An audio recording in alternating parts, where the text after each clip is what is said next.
Atos, capítulo 11, versículos 19 e 26.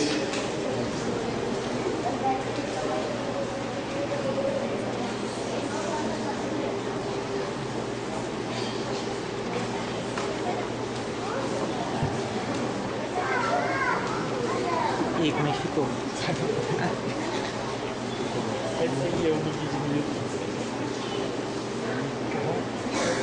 Atos 11, versículos 19 a 20.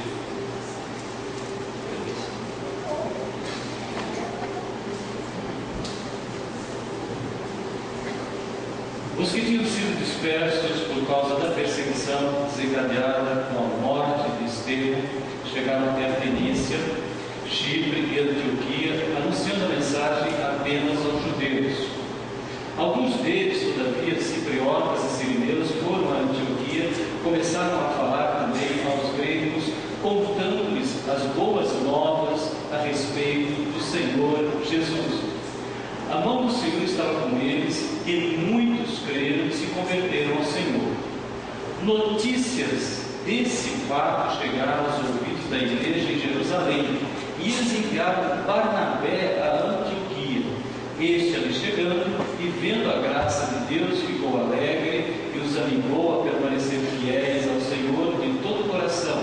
Ele era um homem bom, cheio do Espírito Santo e de fé, e muitas pessoas foram acrescentadas ao Senhor. Então Barnabé foi a Tarso procurar Saulo, e quando o encontrou, levou para Antioquia. Assim, durante um ano inteiro, Barnabé e Saulo se reuniram com a igreja e ensinaram a muitos, e em Antioquia os discípulos foram pela primeira vez chamados de cristãos.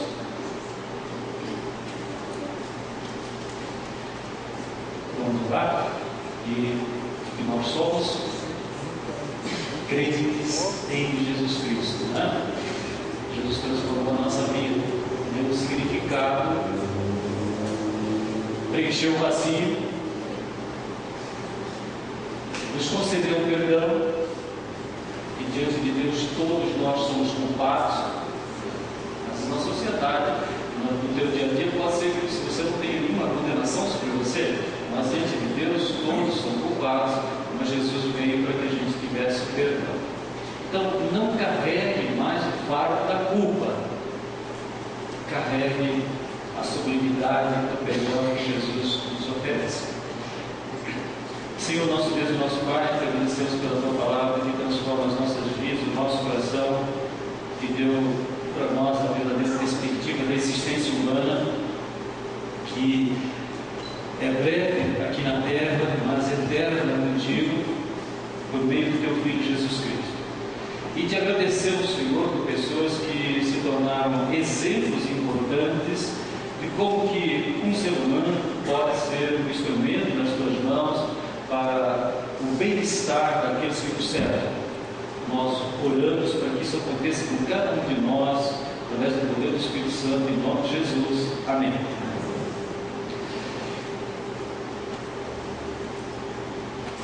A palavra nos ensina, e todos nós temos essa experiência com o Espírito Santo, que o ser humano, ele precisa de redenção, ele precisa de resgate, ele precisa nascer de novo para ter uma perspectiva diferente na vida que ele está assistindo aqui na terra. E a Bíblia chama isso de salvação. Pela graça somos salvos. E esse bem-estar que Deus concede a seres humanos, como cada um de nós somos, como nós somos uma missionária, feliz porque ela se sente no centro da vontade de Deus, enfrentando as lutas da vida do cotidiano que todos nós temos. Então, você poder sentir que Deus está caminhando, está conduzindo a sua vida, e nós agradecemos a Deus porque isso é feito, e é feito de uma forma especial. Então, pela graça somos salvos. Então, essa redenção, essa nova maneira de existir, é um presente, uma dádiva de Deus. Não vem das nossas obras, que nós gostamos de méritos, né? Nós gostamos de ser reconhecidos, valorizados por aquilo que nós fazemos. diante de Deus não acontece isso, porque Deus ele nos ama por meio de Jesus, ele reconhece você por essa ação de você ter dentro de você a pessoa do Filho dele. Então é isso que Deus deu um amor muito especial para cada um de nós. Então, pela graça somos salvos mediante a fé, isso não vem de vós, é dom de Deus, não vem das obras para que ninguém se glorie. A seguir, nós temos uma expressão fundamental que nós precisamos conhecer cada vez mais. O que vem a seguir? Efésios 2,10. Somos feitura sua, criados em Cristo Jesus, para as boas ações, as quais Deus preparou antecipadamente para que nós as fizéssemos, ou andássemos nelas. E é interessante que a expressão feitura sua, você sabe o que é? É fazer um poema.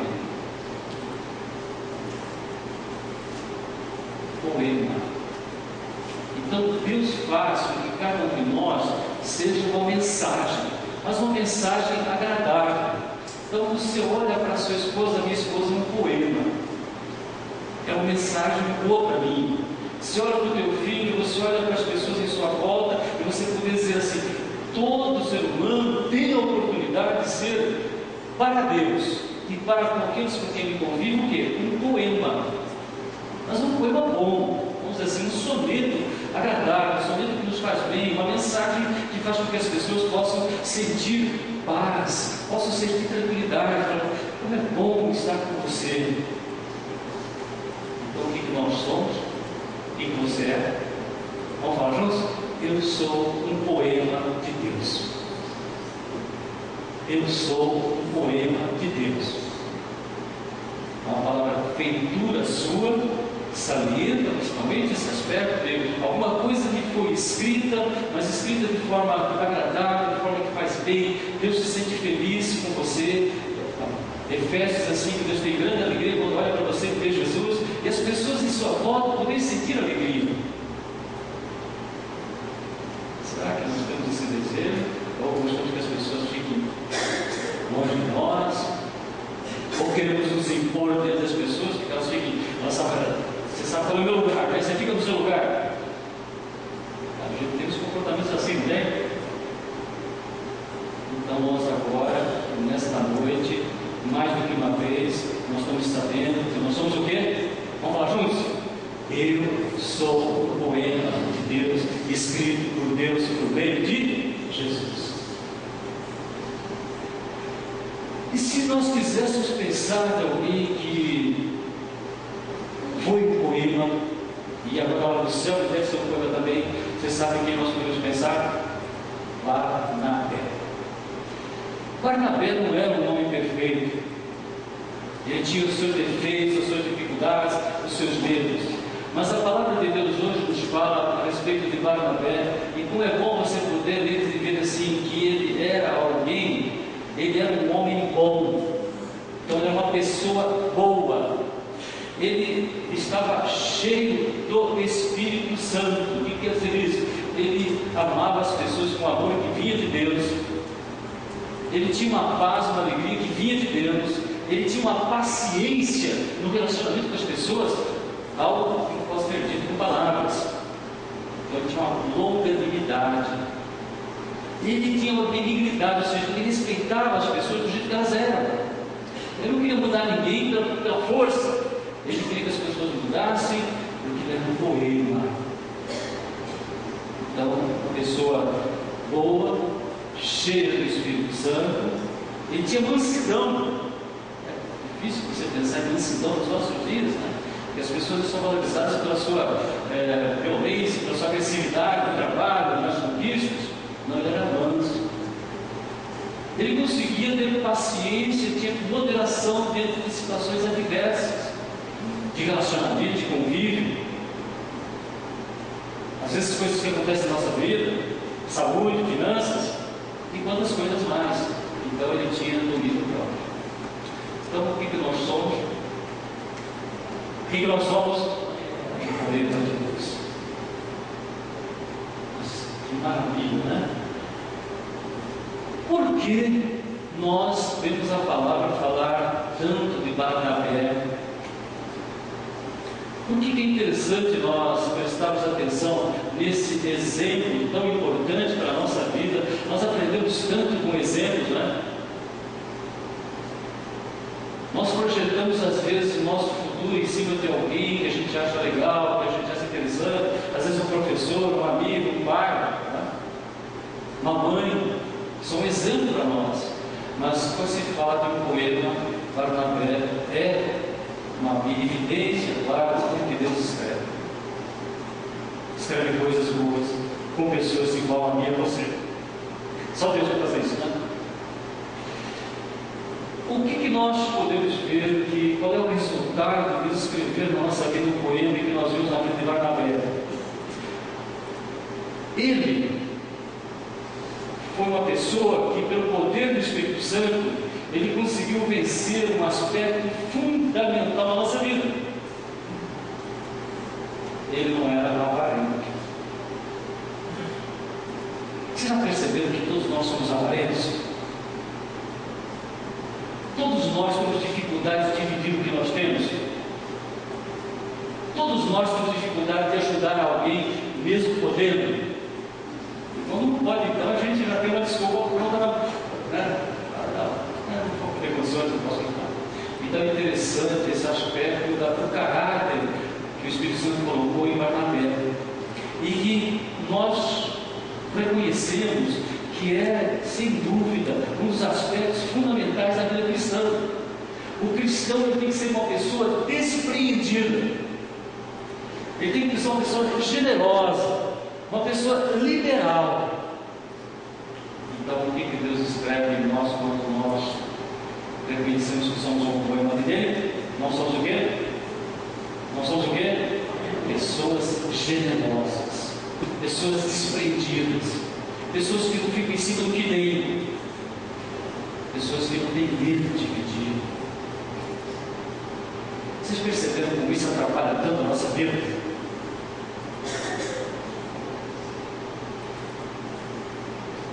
Porque nós temos um princípio fundamental na palavra. Eu tenho comentado com vocês várias vezes. Qual é a matemática de Deus? Qual é a matemática de Deus? Vocês? Dar e dar se usar. Boa medida, recalcada, sacudida, transformada, será colocada no nosso regaço, no nosso copo. Mas é difícil, pensar nisso. Quando Bill Gates dividiu o que ele tinha, pegou metade do que ele tinha para local para investir em organizações que vão cuidar da saúde, se não me engano, crianças na África, a ideia disso. E assim, foi dividir. Pegou metade. Não sei o que aconteceu. Aí, o outro milionário, chamado Carlos Slim, que não está claro, falou assim: eu não faço isso porque as pessoas têm que correr atrás para ganhar, eu faço emprego, mas não divido nada com ninguém. Aí o Carlos Slim passou à frente do Bill Gates.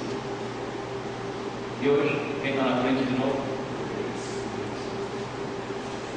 Às vezes, a América do Norte é um exemplo importante para nós, porque vocês sabem que os profissionais muito bem sucedidos, eles sustentam as universidades. Você sabia disso? Quando um advogado que conseguiu se projetar, ele pega uma boa parte do que ele ganha e manda na universidade que um for bom. No Brasil se faz isso? Difícil, né?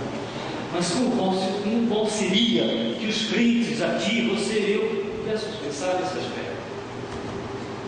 Todos vocês já tiveram a experiência de um dia ter que mexer em alguma coisa que você tinha e que você, pela misericórdia de Deus, você mexeu e depois você teve uma recompensa em cima disso. Então, o poema de Deus para nós que somos seres humanos e que somos tão apegados à terra, você sabe o que significa a palavra Adão? Quem sabe? Quem é? Feito de barro. Feito de barro. Então, na nossa natureza, nós somos grudados aqui na terra. E aí se mexer um pouquinho do que nós temos, nós ficamos já preocupadíssimos. Então, hoje nós estamos reconhecendo que ser um poema de Deus deve ser igualmente faz uma pessoa despreendida. Você pode falar, mas desprendida só na questão financeira? Foi o que aconteceu com o Barnabé, que chegou a vender o que ele tinha para resolver uma questão circunstancial de miséria que estava havendo, de fome em Jerusalém. Não, você tem que ser desprendido no Você tem que ser desprendido no respeito. Você tem que ser desprendido no carinho. Qual foi uma vez que você falou para a tua esposa, para o teu esposo, que ele é uma pessoa legal, que você o ama, que você é a pessoa da sua vida? Quando eu faço que você falou isso para ele, para ela? Isso é desprendido. Quando eu faço isso para ela? Hoje? Glória a Deus. Agora?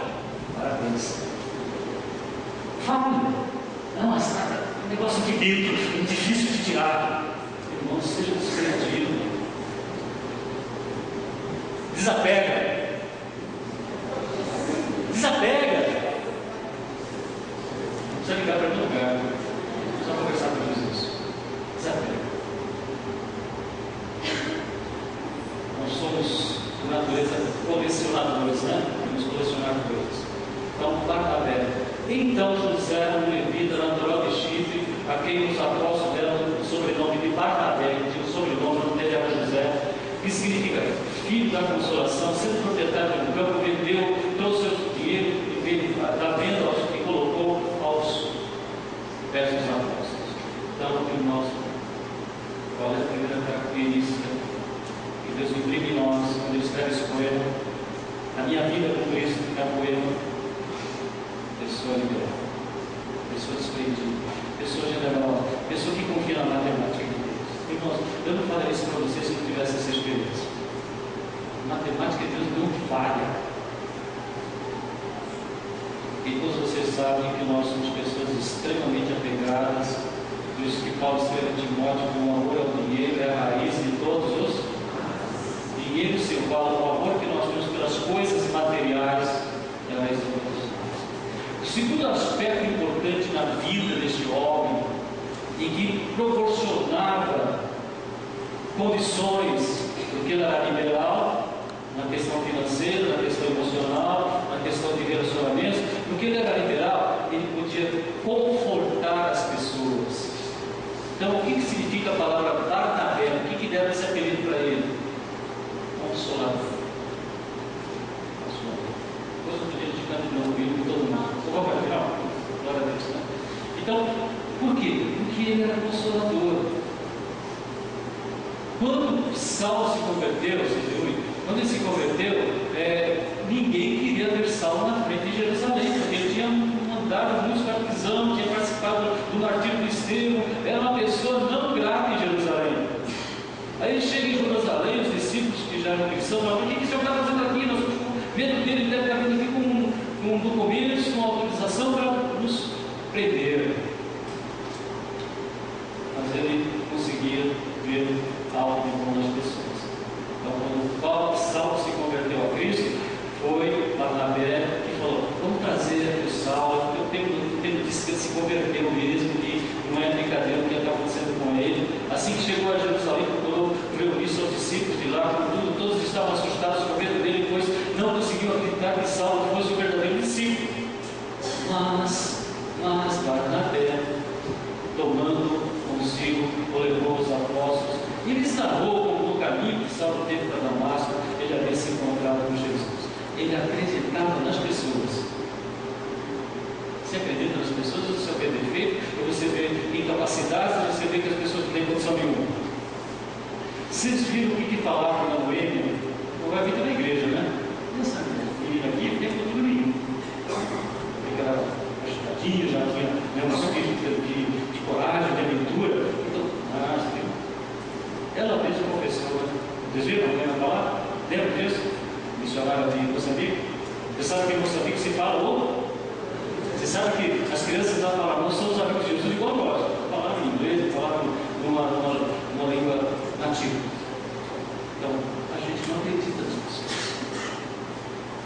Nós temos dificuldade.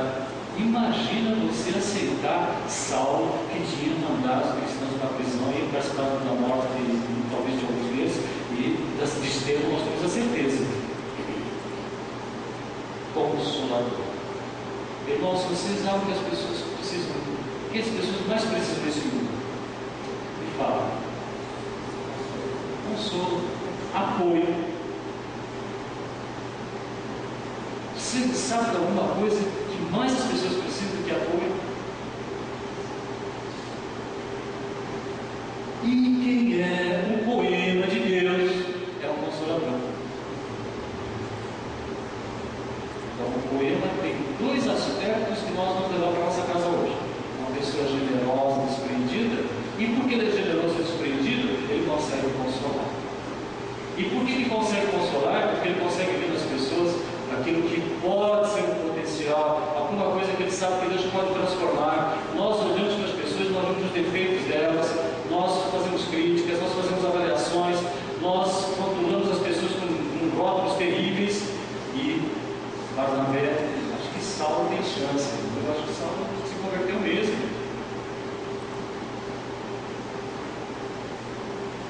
Quando no empreendimento missionário estavam participando Paulo, Barnabé, Silas e Marcos. No meio do caminho, Marcos, acho que eu não vou continuar essa jornada aqui, essa missão. O que aconteceu? Teve uma intriga entre Saulo e Barnabé. Porque Saulo falou assim: Paulo, não, vamos levar Marcos ele não é perseverante. Paulo era sistemático. Não dá para levar Marcos. Aí Barnabé falou: não, vamos deixar Marcos aqui com a gente. Irmãos, o que aconteceu no futuro? Paulo teve que reconhecer que era importante reconduzir, trazer Marcos, e nós temos um dos evangelhos, documentos escritos pela palavra, que foi escrito por essa pessoa que recebeu consolo, conforto, ânimo, coragem de Barnabé. Você imaginou se o Espírito Santo não usasse Barnabé para que nós tivéssemos Saulo reestruturado? Quantas cartas nós não teríamos na nossa Bíblia? Quantos livros? Quantos livros nós não teríamos na nossa palavra? 13. 13 textos, 13 livros que se fazem parte do Novo Testamento, como escritos por. Ele era a pessoa que Deus via como sendo alguém teórico, alguém que podia colocar as coisas numa ordem correta, a respeito de todas as informações que o ser humano, pecador, precisava saber a respeito de Jesus e de como viver uma vida livre do Antigo Testamento. Isso é muito importante para os nossos dias. Livre de coisas judaicas que estão entrando nas igrejas de hoje. Que foi o papel de Barnabé também, fazer com que as pessoas andassem. Ele era um mestre. Quando a palavra de Deus fala a respeito de Barnabé, fala que ele era mestre. Se ele era mestre, é uma pessoa extremamente o quê? Estudiosa da Bíblia. Ele fez parte da primeira equipe missionária. Ele fez parte da primeira equipe que foi fazer uma averiguação e chegar a conclusões importantes que o crente tem que viver pela graça. Pela graça. Não é por jejuns, não é com guarda de sábados, não é com circuncisão, não é com esforços pessoais para tentar agradar a Deus ou para tentar ser perdoado alguns pecados ou para vencer algum tipo de tentação. Colossenses capítulo 2 fala claramente isso. Se você não lê e não entende, ele não está querendo entender. Colossenses 2, lê a Bíblia de Colossenses 2. Eu com Paulo. Com certeza, bem provável, pelo menos, que Barnabé tinha uma convicção, ele sabia, ele estudava a Bíblia, ele sabia como você deve viver a vida cristã. Lembra da vida cristã? Totalmente dependente da misericórdia de Deus. Não há mérito nenhum do ser humano. Esforço, sacrifício para Deus não interessa nada. Que Barnabé e Saulo fizeram isso para nós. Deixaram muito bem escrito a respeito disso. Não é bom você levantar o seu livro para ler a Bíblia, o seu livro para estudar, o seu livro para orar. Não é bom? Não estou ligado a nenhum ritual, a nenhuma superstição. Está entrando no meio evangélico de uma forma veloz, né? Então, irmãos, é consolador. A palavra de Deus coloca dois aspectos importantes para nós hoje. Eu não tenho nada. Tudo que eu tenho pertence a Deus. Então, vou ser o quê? generoso, desprendido, segundo a orientação do Espírito Santo, não por esforço e muito menos para aparecer.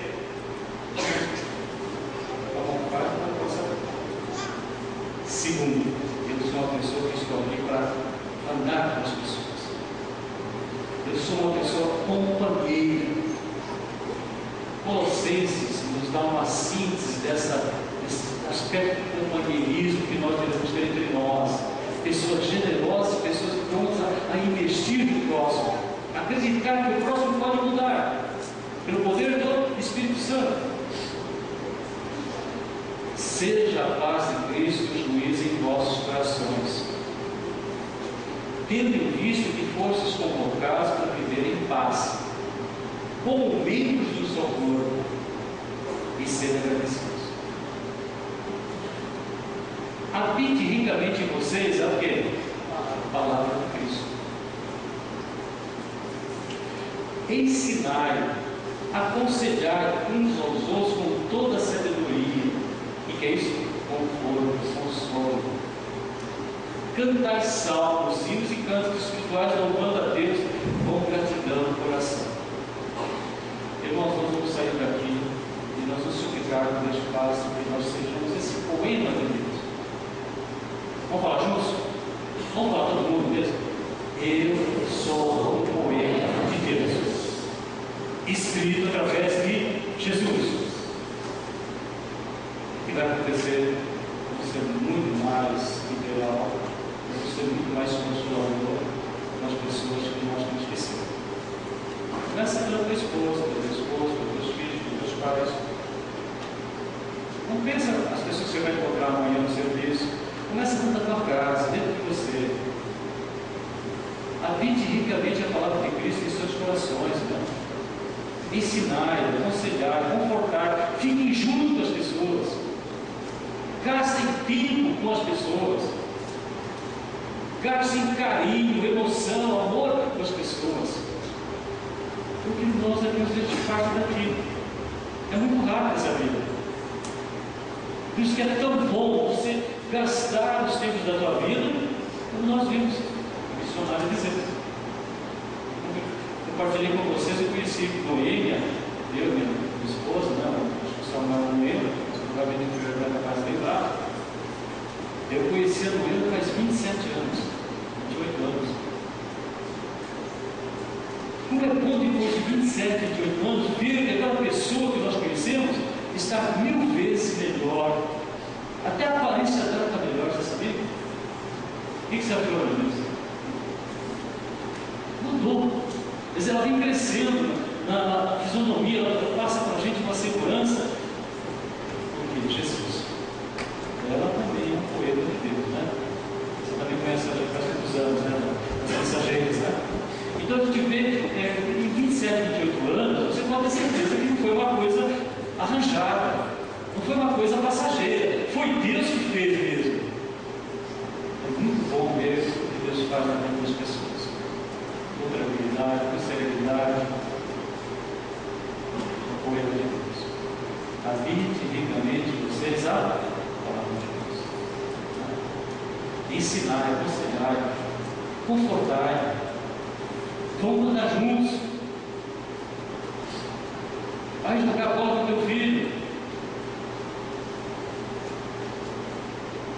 Vai brincar de boneca com a tua filha.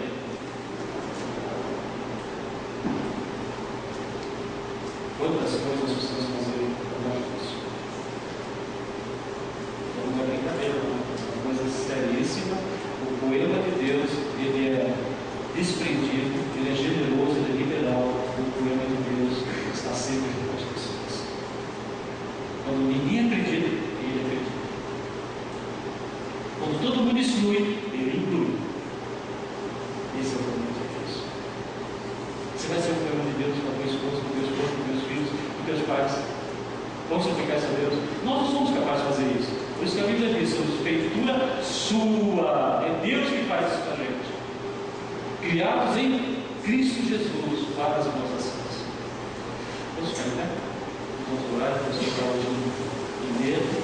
E eu louvo a Deus porque eu sei que cada um de vocês, e vocês vão orar por mim, eu vou orar por vocês, para nós sermos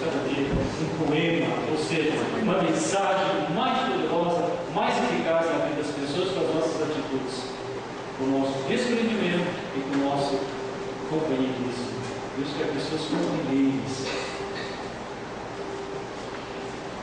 Senhor nosso Deus, nós estamos aqui para te suplicar no poder do Espírito Santo aquilo que aconteceu na vida de Barnabé, na vida de outros servos teus, na vida dos nossos missionários que estão longe das suas famílias, longe do lugar em que nasceram, mas que pelo poder do Espírito Santo sentem como é bom ser o poema de Deus, como é bom que as pessoas possam ver em nós aquilo que Jesus tem feito nas nossas vidas.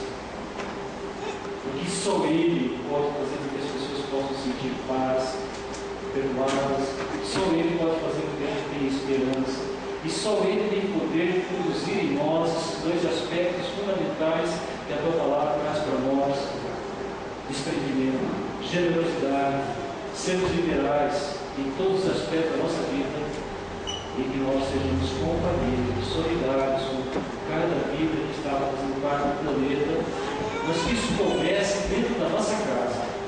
Sabemos que o grande desafio tem sido o impacto que as famílias precisam fazer nos nossos dias.